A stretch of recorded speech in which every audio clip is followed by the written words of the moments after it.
Baik, Assalamualaikum warahmatullahi wabarakatuh. Saya Azizatul Hikmah.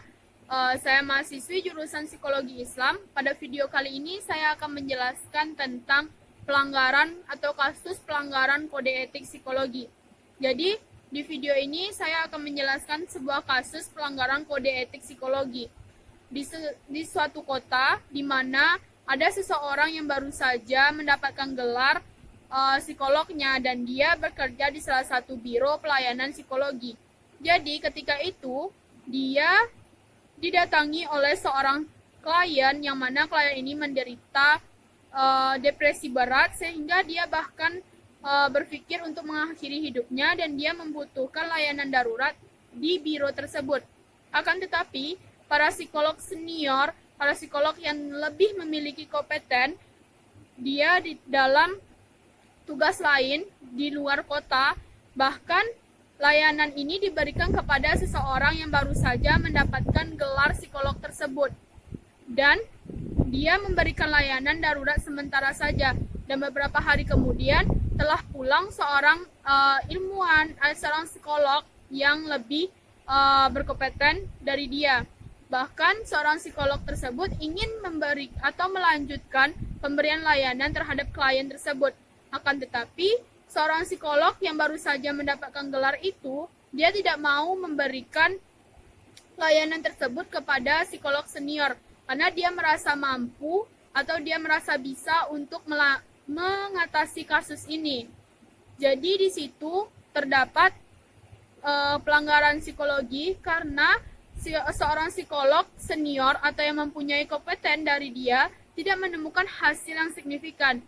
Jadi di situ terdapat pelanggaran psikologi yang mana pelanggarannya itu terdapat pada bab 3 pasal 12 ayat 3 dan 4. Ayat 3 yang berbunyi, selama memberi pelayanan psikologi darurat, seorang psikolog atau ilmuwan psikologi yang tidak mempunyai kompeten yang diperlukan, maka dia harus memberikan layanan tersebut kepada psikologi yang mempunyai kompeten untuk mensupervisi atau melanjutkan pemberian layanan tersebut. Bahkan di ayat 4 ada juga yang berbunyi, apabila seorang psikolog atau ilmuwan psikologi telah tersedia, maka layanan tersebut diserahkan kepada seorang psikolog dan ilmuwan psikolog yang lebih berkompeten dan mengakhiri layanan sebelumnya.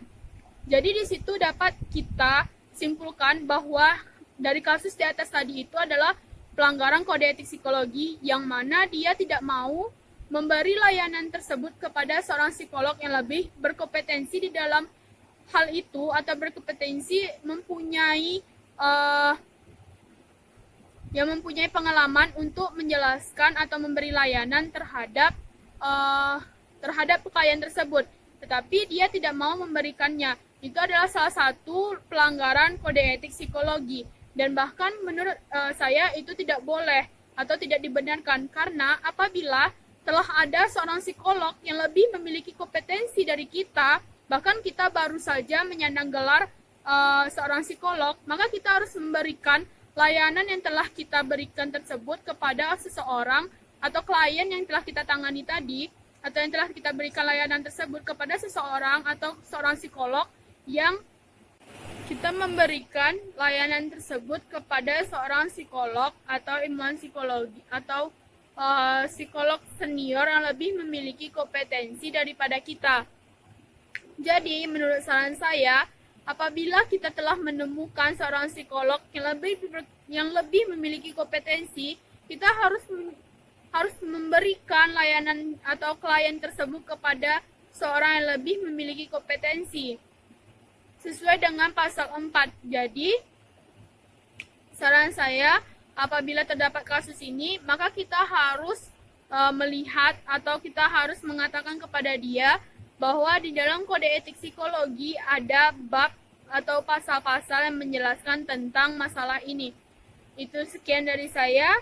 Sekian penjelasan saya. Apabila terdapat kesalahan, saya mohon maaf. Saya akhiri dengan Assalamualaikum warahmatullahi wabarakatuh.